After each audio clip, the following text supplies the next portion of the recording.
Hello students, welcome to physics classes. Class 9 science chapter 10 गुरुत्वाकर्षण के आज 5वें लेक्चर में अभ्यास के जो प्रश्न बचे हुए थे 13 से लेकर के 22 तक, उन प्रश्नों के हलों को आज देखिए अच्छे से। तो क्वेश्चन नंबर 13 है, एक गेंद ऊर्ध्वाधर दिशा में ऊपर की ओर 49 मीटर पर सेकंड के वेग से फेंकी जाती है। परिकलित कीजिए अधिकतम ऊंचाई जहां तक की गेंद पहुंचती है और पृथ्वी की सतह पर वापस लौटने में लिया गया कुल समय। तो प्रारंभिक वेग क्या है इसका? 49 मीटर पर सेकेंड। अंतिम वेग क्या होगा? तो अंतिम वेग से क्या तात्पर्य है? अंतिम वेग से तात्पर्य है कि जब किसी वस्तु को फेंकते हैं तो जब ये यहाँ से 49 मीटर पर सेकेंड से फेंका जाएगा तो जैसे जैसे ये ऊपर की तरफ जाएगा उसका वेग घटता जाएगा और एक स्थिति ऐसी आएगी कि यह अपने अधिकतम ऊंचाई पर पहुंच जाएगा और इसका वेग शून्य हो जाएगा और फिर यह नीचे की तरफ गिरना शुरू हो जाएगी। तो इस तरह से आपने देखा कि इसमें जो है प्रारंभिक वेग 49 मीटर पर सेकेंड हो गया, अंतिम वेग इसका शून्य हो गया। जी का मान ऊपर की तरफ जा रहा है इसलिए माइनस होगा। एच का मान आपको ज्ञात करना है, कुल समय ज्ञात करना है। तो v square equals to u square minus 2gh, इस समीकरण को अगर लगा दें तो v का मान हो गया शून्य और u का मान है 49 का square minus 2 into 9.8 into H. तो इससे h की वैल्यू आ गई, इसको 49 गुणे 49 और बटा 2 इंटू 9.8 होगा। 9.8 से दशमलव हटाएंगे तो यहाँ पे 10 आ जाएगा। अब 49 से इसको काट दीजिए तो 49 दूना 98, 2 हो गया, 2 से कट जाएगा तो 5 हो जाएगा और फिर ये 2.5, तो 49 गुणे 2.5, तो इस तरह से 122.5 मीटर। तो इसकी जो अधिकतम ऊंचाई है अर्थात यह जो यहाँ से ले करके और यहाँ तक ये जा रहा है इसकी ऊंचाई होगी 122.5 मीटर। अब गति के प्रथम समीकरण से, जो गति का प्रथम समीकरण है उस समीकरण से v बराबर u माइनस जी टी, तो t जो समय है वह नीचे से ऊपर तक जाने का समय है। तो अधिकतम ऊंचाई पर v बराबर शून्य है, तो v बराबर u माइनस जी टी से u का मान है 49 माइनस जी टी, जी का मान 9.8 इंटू टी। तो इस तरह से 9.8 इंटू टी बराबर 49, तो t बराबर 49 बटा ये 9.8, दशमलव हटा देंगे तो 49 दूना 98, 2 पचे 10, 5 सेकेंड। तो जितना वस्तु को ऊपर जाने में समय लगता है उतना ही आने में भी लगता है। तो इस तरह से जो टोटल समय होगा पृथ्वी सतह तक वापस आने में लगा समय दोगुना हो जाएगा। तो जाने में लगा समय 5 सेकेंड, आने में भी लगेगा 5 सेकेंड, तो इस तरह से टोटल टाइम हो जाएगा 2 इंटू 5 दैट इज 10 सेकेंड का। क्वेश्चन नंबर 14, 19.6 मीटर ऊंची एक मीनार की चोटी से एक पत्थर छोड़ा जाता है। पृथ्वी पर पहुंचने से पहले इसका अंतिम वेग क्या होगा? देखिए, ये 19.6 मीटर ऊंची चोटी से फेंका गया, u बराबर छोड़ा गया, तो प्रारंभिक वेग इसका शून्य हो गया, u बराबर शून्य हो गया, h का मान 19.6 मीटर हो गया। जब ये यहाँ पर टकराएगा तो इसका वेग क्या होगा ये ज्ञात करना है। तो मान लेते हैं कि यहाँ पर वेग v होगा। तो यह नीचे की तरफ गिर रहा है, जब नीचे की तरफ गिर रहा है तो g का मान कैसा लेंगे? धनात्मक होगा, तो g का मान धनात्मक हो जाएगा। तो u बराबर शून्य हो गया, अंतिम वेग ज्ञात करना है, g का मान प्लस 9.8 हो जाएगा, h का मान कैलकुलेट कर दिया गया है, h तो दिया गया है।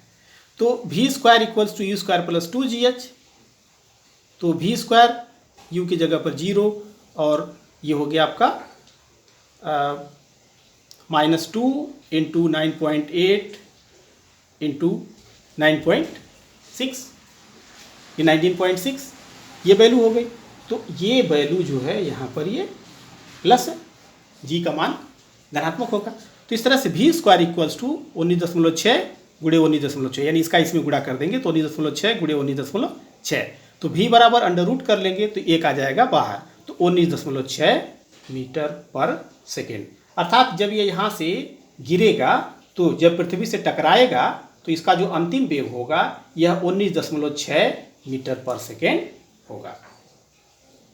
क्वेश्चन नंबर 15, क्वेश्चन नंबर 15 है कि कोई पत्थर ऊर्ध्वाधर दिशा में ऊपर की ओर 40 मीटर पर सेकेंड की सहायता वेग से फेंका गया और g बराबर 10 मीटर पर सेकेंड स्क्वायर लेते हुए ग्राफ की सहायता से पत्थर द्वारा पहुंची अधिकतम ऊंचाई ज्ञात कीजिए। नेट विस्थापन और पत्थर द्वारा चली गई दूरी कितनी होगी। इस क्वेश्चन को ध्यान से देखेंगे क्या क्या इसमें दिया है। सबसे पहले तो इसमें आप देख रहे हैं कि जो प्रारंभिक वेग है u बराबर 40 मीटर पर सेकंड, अंतिम वेग 0 दिया है। अंतिम वेग मतलब अधिकतम ऊंचाई पर पहुंच जाएगा तो 0 हो जाएगा। g का मान ऊपर के लिए माइनस में होगा, h ज्ञात करना है। तो सबसे पहले ये ज्ञात करते हैं कि कितने समय में वो अधिकतम ऊंचाई तक जाएगा। तो v बराबर u minus G T, v का मान 0 हो गया, u का मान 40, g का मान 10 इंटू टी, तो ये माइनस 10t को इधर लाएंगे तो 10t बराबर 40, t बराबर 4 सेकेंड, यानी पत्थर 4 सेकेंड के बाद जो है वह अधिकतम ऊंचाई पर होगा। तो जब अधिकतम ऊंचाई पर होगा तो 4 सेकेंड में इसको स्टेप बाय स्टेप निकालेंगे। तो एक टेबल बना लेते हैं। इस टेबल में यह t 1 2 3 4 और वेग v बराबर u माइनस जी टी से, तो t का मान अगर 1 रखेंगे तो 30 आ गया, 2 रखेंगे तो 20 आ गया, 3 रखेंगे तो 10 आ गया, 4 रखेंगे तो 0 हो गया।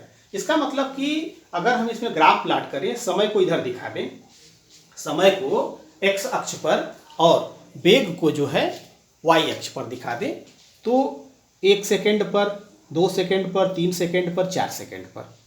तो 1 सेकेंड पर आप देख रहे होंगे कि उसका वेग जो है कितना होगा, और 2 पर कितना होगा, 3 पर कितना होगा, 4 पर कितना होगा। तो इस तरह से आप देख रहे हैं कि जब 0 टाइम है तो कितने पर फेंका गया है, वह फेंका गया है 40, और जब 4 सेकेंड हो गया है तो कहाँ पहुँच गया, 0, मतलब अधिकतम ऊंचाई उसकी जो है 0 हो गई है। तो ये हो गया इसका ग्राफ। अब इस ग्राफ में आप अगर नाम दे दें तो ये O हो गया, ये A हो गया और ये B हो गया।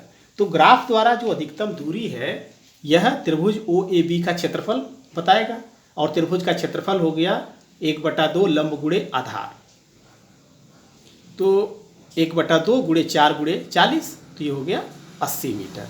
नेट विस्थापन, नेट विस्थापन का मतलब कि वस्तु जो है जहाँ से ये फेंकी गई, ये यहाँ गई और फिर यहीं पर आकर के लौट आई, तो इसका प्रारंभिक और अंतिम स्थिति एक ही होगा। तो इसका मतलब हो गया कि इसका जो विस्थापन है वह विस्थापन 0 होगा। लेकिन पत्थर द्वारा जो तय की गई कुल दूरी है तो 80 मीटर जाने का और फिर 80 मीटर आने का, तो इस तरह से कुल टोटल दूरी कितनी हो गई, 160 मीटर। तो 80 मीटर जाने का और 80 मीटर आने का, तो कुल चली गई दूरी हो गई 160 मीटर। क्वेश्चन नंबर 16, पृथ्वी तथा सूर्य के बीच गुरुत्वाकर्षण बल का परिकलन कीजिए।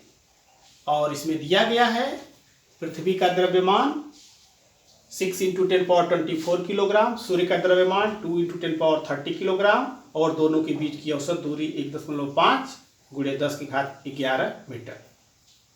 तो F बराबर G me ms/d², E for earth, S for sun. तो G 6.67 10⁻11 और me 6 × 10⁻24, ms 2 × 10⁻30 और T 1.5 10⁻11 का स्क्वायर। अब यहाँ देखिए 6.67 और ये 6 2 का मल्टीप्लाई कर दिया 12 आ गया। पावर को कलेक्ट कर लेते हैं तो -11 यहाँ से, 24 प्लस यहाँ से, 30 यहाँ से, और नीचे का 1.5 का स्क्वायर करेंगे तो 2.25 और 10⁻11 का स्क्वायर करेंगे 10⁻22। अब 12 का इसमें गुणा कर लें तो ये आ गया 80.06 और बटा 2.25।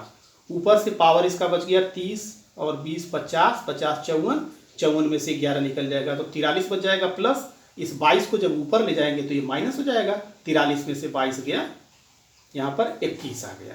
अब इस तरह से ये डिवाइड करने पर 35.6 आया। इसका 1 दशमलव इधर शिफ्ट कर लेते हैं तो 3.5 है और एक पावर इसका बढ़ जाएगा। तो इस तरह से गुरुत्वाकर्षण बल 3.56 × 10⁻22 न्यूटन हो जाएगा।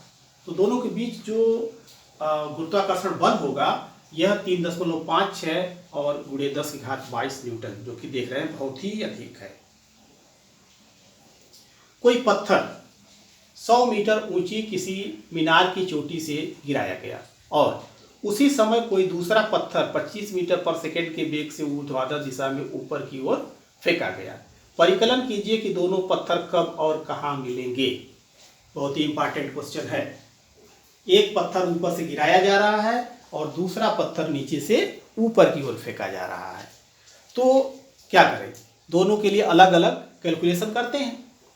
लेकिन ये मान लेते हैं कि t सेकेंड बाद नीचे से x मीटर की ऊंचाई पर मिलेंगे। मान लेते हैं कि नीचे से x मीटर की ऊंचाई पर तो एक पत्थर है जो गिराया गया है, यह ऊपर से आ रहा है और एक नीचे से, दोनों कुछ समय के बाद मिलेंगे। तो t सेकेंड के बाद मान लेते हैं कि नीचे से x दूरी पर वह मिलते हैं। टोटल दूरी जो है यहाँ से यहाँ तक की यह 100 मीटर है। तो जब यह 100 मीटर है तो ये x हो गया, तो यहाँ से बची हुई जो दूरी है वह 100 माइनस x होगी। अब सबसे पहले निकालते हैं कि ऊपर से जो नीचे की ओर आ रहा है उसके लिए, तो g का मान धनात्मक होगा, तो h बराबर ut plus half g t square. u का मान क्या है, तो ऊपर से दूरी कितनी हो गई, यहाँ से 100 माइनस x हो गई। तो 100 माइनस x बराबर 0 इंटू टी, यू का मान 0 है, into T plus half g t square. तो ये 0 इंटू टू तो 0 हो गया, तो 100 minus x equals to half g t square, equation number 1। अब जो नीचे से ऊपर की ओर फेंका जा रहा है उसके लिए h बराबर U T minus half g t square होगा, g का मान ऋणात्मक हो जाएगा और u का मान कितना है 25 है, h का मान x है नीचे से, तो x बराबर 25t minus half g t square, equation number 2। अब समीकरण नंबर 1 और समीकरण नंबर 2 को जोड़ दीजिए। जब जोड़ देंगे तो ये देखिए 100 माइनस एक्स बराबर, उसको हम लिख सकते हैं 0 plus half g t square, और इसको x equals to 25t minus half g t square. ये plus half g t square minus ये कैंसिल हो जाएगा, माइनस एक्स और प्लस एक्स कैंसिल हो जाएगा, इधर से बच जाएगा 100 इक्वल्स टू यहाँ से बच जाएगा 25t। तो t बराबर 100/25 यानी 4 सेकेंड। तो यानी 4 सेकेंड के बाद जो है वह आपस में मिलेंगे। तो किसी एक समीकरण में अगर हम t की वैल्यू को पुट कर दें तो x का मान हमें मिल जाएगा। तो x बराबर हो जाएगा समीकरण नंबर 2 से 25 गुणे 4 माइनस 1/2 जी टी स्क्वायर, 9.8 इंटू टी का स्क्वायर, और इसको कैलकुलेट कर लेंगे। तो जब कैलकुलेट कर लेंगे तो ये आ गया 100 माइनस 78.4 यानी 21.6 मीटर। तो दोनों पत्थर फेंकने के 4 सेकेंड बाद पृथ्वी की सतह से 21.6 मीटर की ऊंचाई पर मिलेगी। यानी ऊपर से जो पत्थर फेंका गया था वह दूरी चलेगा 78.4 मीटर, और जो नीचे से फेंका गया था वह चलेगा 21.6 मीटर। तो दोनों एक दूसरे से 4 सेकेंड के बाद और पृथ्वी के सतह से 21.6 मीटर की ऊंचाई पर मिलेंगे। क्वेश्चन नंबर 18, ऊर्ध्वाधर दिशा में ऊपर की ओर फेंकी गई एक गेंद 6 सेकेंड पश्चात फेंकने वाले के पास लौट आती है। तो ज्ञात कीजिए यह किस वेग से ऊपर फेंकी गई, गेंद द्वारा पहुंची गई अधिकतम ऊंचाई और 4 सेकेंड पश्चात गेंद की स्थिति। तो क्वेश्चन को, किसी भी न्यूमेरिकल क्वेश्चन को सॉल्व करते हैं तो सबसे पहले नोट कर लेते हैं क्या दिया है। प्रारंभिक वेग u पता करना है, अंतिम वेग अधिकतम ऊंचाई पर पहुंचेगा तो v बराबर 0 हो जाएगा। ऊपर जाने और वापस आने में लगा समय 6 सेकेंड, तो अधिकतम ऊंचाई तक जाने में कितना समय लगेगा, उसका आधा, और उतना ही आने में लगेगा। तो अधिकतम ऊंचाई तक पहुंचने में लगा समय हो गया 6/2 यानी 3 सेकेंड। जी का मान ऊपर के लिए माइनस 9.8 और जब नीचे आएगा तो प्लस 9.8। तो पहला पूछा है कि किस वेग से ऊपर फेंका गया, तो v बराबर u माइनस जी टी अगर लगा दें तो v का मान 0, u माइनस जी 10 इंटू टी, तो u बराबर 30 मीटर पर सेकेंड। इसका मतलब हो गया कि पत्थर को ऊपर की ओर 30 मीटर पर सेकेंड की स्पीड से फेंका गया। अब दूसरा है कि गेंद द्वारा पहुंची अधिकतम ऊंचाई, तो h बराबर U T minus half g t square, तो h बराबर u 30 t 3 और माइनस हाफ g 10 और t का स्क्वायर, तो ये आ गया 90 माइनस 45 दैट इज 45 मीटर। यानी उसकी जो अधिकतम ऊंचाई है वह 45 मीटर है। अब तीसरे पार्ट में, क्वेश्चन के तीसरे पार्ट में देखिए, कह रहा कि 4 सेकेंड पश्चात गेंद की स्थिति, 4 सेकेंड पश्चात, तो 4 सेकेंड पश्चात जो है गेंद की स्थिति क्या होगी। ये कहा गया कि वो 3 सेकेंड में अधिकतम ऊंचाई तक पहुंच जाता है। तो जब 4 सेकेंड की बात है तो जब ये फेंका गया तो 3 सेकेंड तक अधिकतम ऊंचाई पहुंच गया और फिर 1 सेकेंड नीचे की तरफ आएगा। तो इसका मतलब हो गया कि 30 सेकेंड तक गया ऊपर और 1 सेकेंड नीचे गिरेगा। तो 4 सेकंड के बाद की जो इसकी स्थिति होगी वह 1 सेकंड गिरने की स्थिति के बराबर होगी। तो 1 सेकंड गिरने की स्थिति होगी तो यह u बराबर 0 से चलेगा। तो h बराबर ut minus half g t square, तो h बराबर 0 into 1 minus half g t square. तो इस तरह से h बराबर 5 मीटर, यानी ऊपर से 5 मीटर नीचे होगा, या कह सकते हैं कि नीचे से 45 माइनस 5 यानी 40 मीटर ऊपर की होगा। क्वेश्चन नंबर 19, किसी द्रव में डुबोई गई वस्तु पर उत्प्लावन बल किस दिशा में कार्य करता है? तो ये किधर कार्य करता है? ऊपर की दिशा में कार्य करता है। क्वेश्चन नंबर 20, पानी के भीतर किसी प्लास्टिक के टुकड़े को छोड़ने पर यह पानी के सतह पर क्यों आ जाता है? तो आर्किमिडीज के सिद्धांत से आपने पढ़ा है कि जब किसी वस्तु को पूर्ण रूप से या आंशिक रूप से किसी द्रव में डुबाया जाता है तो यह वस्तु पर ऊपर की ओर एक बल लगाती है जो उस वस्तु के भार यानी जो वस्तु द्वारा हटाए गए द्रव के आयतन के भार के बराबर होता है। तो पानी द्वारा प्लास्टिक के टुकड़े पर जो आरोपित उत्प्लावन बल है वह ऊपर की ओर होगा और टुकड़े का भार जो होगा वह नीचे की ओर होगा। तो जब उत्प्लावन बल अधिक होगा और भार कम होगा तो उस स्थिति में प्लास्टिक का टुकड़ा पानी में डुबाने पर डूबेगा और फिर इसके बाद कुछ समय के बाद उसकी सतह पर आ जाता है। क्वेश्चन नंबर 21, 50 ग्राम के किसी पदार्थ का आयतन 20 घन सेंटीमीटर है। यदि पानी का घनत्व 1 ग्राम पर सेंटीमीटर क्यूब हो तो पदार्थ तैरेगा या डूबेगा? अब इस क्वेश्चन को हम दो तरीके से सॉल्व करते हैं। तो सबसे पहले तो देखिए क्या क्या दिया है कि पदार्थ का द्रव्यमान m 50 ग्राम, आयतन 20 घन सेंटीमीटर, पदार्थ का घनत्व ज्ञात कर लीजिए। तो पदार्थ का घनत्व हो गया द्रव्यमान बटा आयतन। द्रव्यमान 50 ग्राम और आयतन 20 घन सेंटीमीटर, 0 से 0 कट गया, 5/2 2.5 ग्राम पर सेंटीमीटर क्यूब। तो यहाँ पर आप देख रहे हैं कि जो पदार्थ का घनत्व है यह 2.5 ग्राम पर सेंटीमीटर क्यूब है और जो पानी का घनत्व है 1 ग्राम पर घन सेंटीमीटर क्यूब है, यानी 1 ग्राम पर सेंटीमीटर क्यूब है। तो पदार्थ का घनत्व अधिक हो गया और द्रव का घनत्व कम हो गया तो वस्तु क्या होगी? डूब जाएगी। दूसरा, इसको ऐसे भी निकालते हैं, इसका आपेक्षिक घनत्व। तो अगर पदार्थ का आपेक्षिक घनत्व निकालेंगे तो पदार्थ का आपेक्षिक घनत्व बराबर पदार्थ का घनत्व बटा द्रव का घनत्व। तो 2.5 बटा 1 आ जाएगा, 2.5 होगा, जो कि द्रव के यानी द्रव के घनत्व से अधिक है, इसलिए भी वस्तु डूब जाएगी। तो दोनों ही स्थिति में हम इसको निकाल सकते हैं। क्वेश्चन नंबर 22, 500 ग्राम के मोहर बंद पैकेट का आयतन 350 घन सेंटीमीटर है। पैकेट 1 ग्राम पर घन सेंटीमीटर घनत्व वाले पानी में तैरेगा या डूबेगा? इस पैकेट द्वारा विस्थापित पानी का आयतन कितना होगा? तो याद करिए, पैकेट का द्रव्यमान दिया गया है 500 ग्राम, आयतन दिया गया है 350 घन सेंटीमीटर, पैकेट का घनत्व ज्ञात कर लीजिए। तो पैकेट का घनत्व हो गया द्रव्यमान बटा आयतन, तो 500 ग्राम बटा 350 घन सेंटीमीटर, तो 10/7, ये 0 से 0 कट गया और 5 से काट लीजिए तो 5 7 जा और 5 10 जा, तो 10/7, तो 1.428 और इसको हम लिख सकते हैं 1.43 ग्राम पर सेंटीमीटर क्यूब। अब यहाँ इसका आपेक्षिक घनत्व निकाल लेते हैं। तो आपेक्षिक घनत्व हो गया पैकेट का घनत्व बटा पानी का घनत्व। पैकेट का घनत्व 1.43, पानी का 1, तो 1.43। तो पैकेट का जो आपेक्षिक घनत्व है वह पानी के घनत्व से अधिक है, अतः पदार्थ पानी में डूब जाएगा। और अगर आपेक्षिक घनत्व पानी के घनत्व से कम आ जाता तो उस स्थिति में वस्तु जो है पानी में तैरती। दूसरा पार्ट इसका है कि इस पैकेट द्वारा विस्थापित पानी का आयतन कितना होगा। तो आर्किमिडीज के सिद्धांत के हिसाब से पैकेट अपने आयतन के बराबर पानी विस्थापित करेगा। तो पैकेट का आयतन कितना है? 350, यानी पैकेट द्वारा जो विस्थापित पानी का आयतन होगा वह भी 350 घन सेंटीमीटर होगा।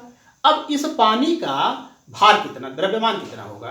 तो इस विस्थापित पानी का द्रव्यमान पानी का आयतन गुणे पानी का घनत्व, तो पानी का आयतन है 350 और घनत्व है 1, तो ये आ गया 350 ग्राम। इसका मतलब है कि जो पैकेट पानी को विस्थापित कर रहा है तो कितना विस्थापित करेगा, 350 ग्राम विस्थापित करेगा।